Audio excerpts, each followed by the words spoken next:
Oh iya, gue lupa ini cerita kalau gue daftar Pertamina juga tuh, tapi nggak dipanggil.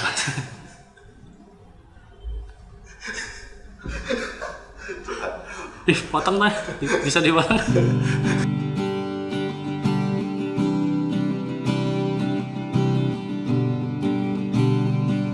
Setelah lulus berapa lama dapat kerja?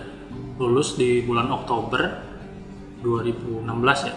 Terus habis itu beberapa minggu kali ya, dari wisuda itu ada namanya ITB Career Day. ITB Career Day itu kan tempat ya kan job fair dari ITB sendiri. Terus ada berapa banyak perusahaan. Nah waktu itu gua daftar, mungkin yang lolos ke ini ya, maksudnya lolos ke tahap seleksi itu PLN sama salah satu pabrik gula lah, perusahaan gula.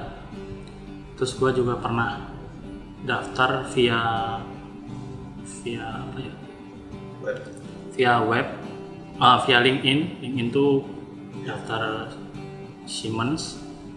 Terus ada gue daftar di webnya ITB Career Center, itu ada juga perusahaan otomasi itu satu. Nah itu yang ya lolos seleksi, minimal lolos seleksi administrasi lah.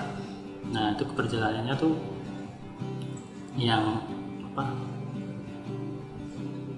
gua gimana ya Bang? Nah kalau dari si pertama dari LinkedIn ya, LinkedIn tuh gua ke Siemens, gua daftar, ternyata tiba-tiba ditelepon. Nah waktu itu gua mikir ini suruh ke Jakarta, terus kita cari-cari googling macem-macem. Pada akhirnya hati gue nggak mantep buat ikut, nggak lanjut. Oke, udah cut itu. Terus waktu itu di perusahaan otomasi itu gue lupa namanya. Nah itu ikut jalan ada tes tertulis langsung di ITB sendiri, tes tertulis, terus lolos, terus pada akhirnya di FGD. Waktu itu gua FGD terus ikut FGD itu sekitar 5 orang gitu ya. Nah itu ternyata alhamdulillah juga nggak lolos ya. Jadi gua nggak bingung mikir, karena waktu itu gua searching, wah ternyata kurang menjanjikan juga kerja di Jakarta ternyata dia. Tapi dengan gaji yang kurang lah kalau gua bilang, karena kan kita tahu kalau di Jakarta tuh tingkat biaya hidup tinggi, terus ternyata tahu gaji segitu kurang lah, karena nanti nggak bisa nabung dan lain-lain gitu. Makanya oke lah, alhamdulillah nggak perlu pusing. Terus kemudian di job fair tadi, ITB Career Day tadi, gue daftar yang lolos seleksi itu di perusahaan gula tadi sama PLN. Nah perusahaan gula itu gue ikut tes terus lain-lain sampai akhirnya dipanggil ke Jakarta buat wawancara waktu itu. Terus itu berdampingan sama tes PLN waktu itu, terus itu udah sampai kurang tahu ya yang PLN. Terus wawancara di sana, terus presentasi bagaimana, terus pendapatnya seperti apa tentang Jakarta lah, apalah. Terus mereka juga tahu kalau aku gua daftar di PLN juga. Terus sejalan itu sama PLN juga alhamdulillah juga lancar daftar. Terus pada akhirnya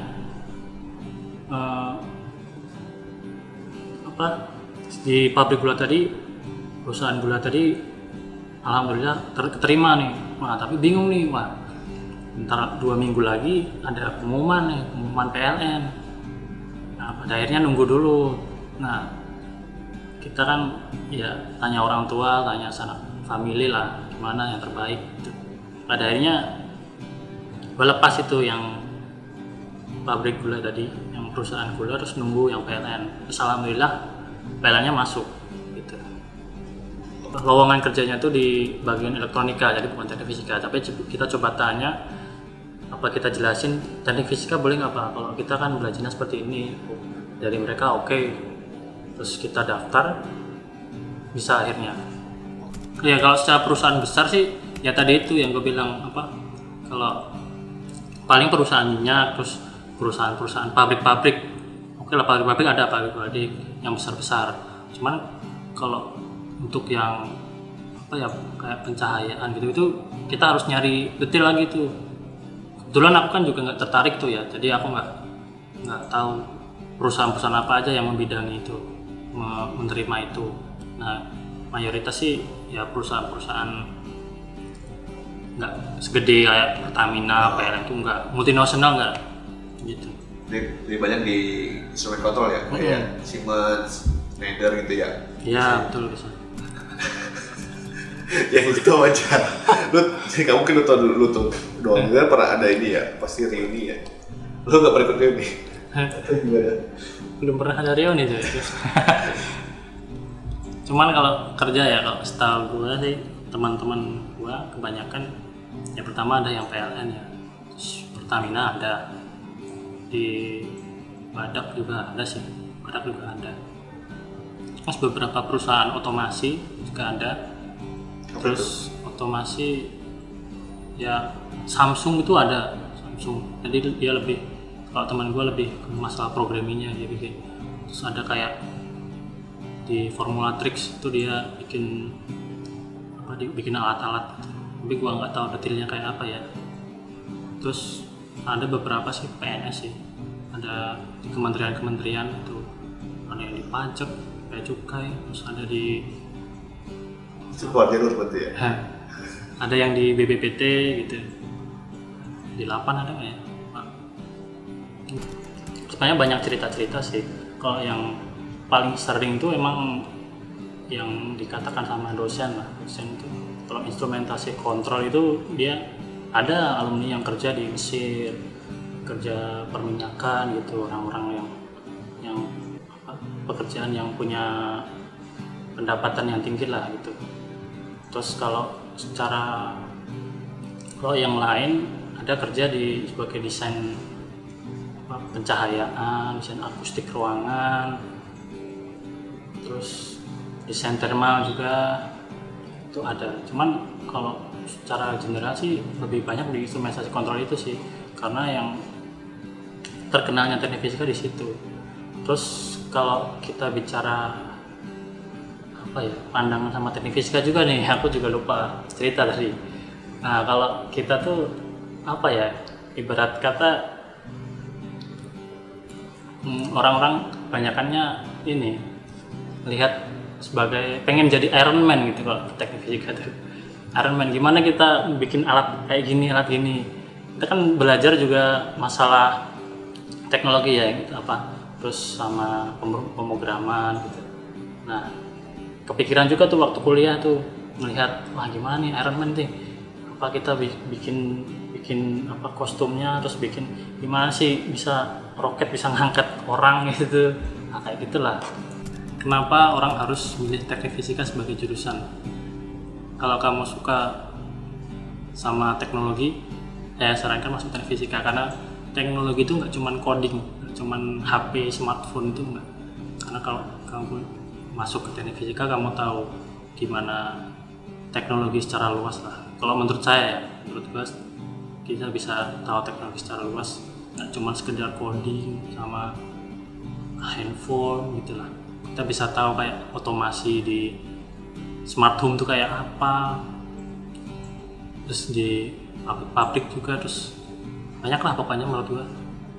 Menurut gua nggak ada alasan orang nggak usah masuk teknik fisika. Berarti semuanya ini ya? Itu pilihan lah itu. Oh itu pilihan ya? Itu pilihan. Untuk ya kalau suka ya daftar aja.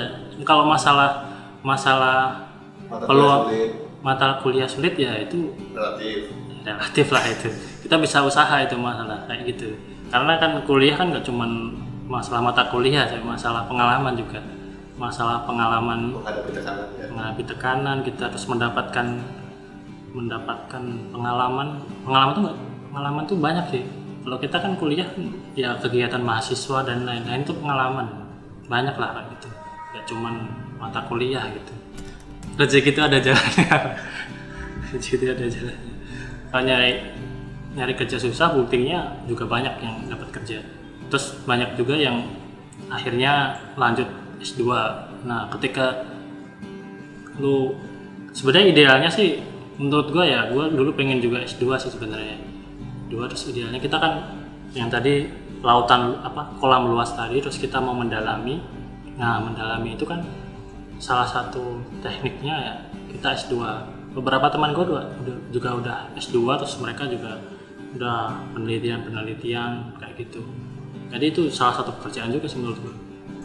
Oke. Ya, cukup sekian dari saya. Semoga bermanfaat pengalaman saya waktu dari sebelum kuliah sampai akhirnya dapat kerja. Pesan saya ya tetap semangat, pilih jurusan yang kalian mau, jangan melihat dari orang lain, jangan lihat dari sekedar satu orang dua orang melihat pekerjaan orang yang menarik, tapi dari dalam hati aja kayak gitu.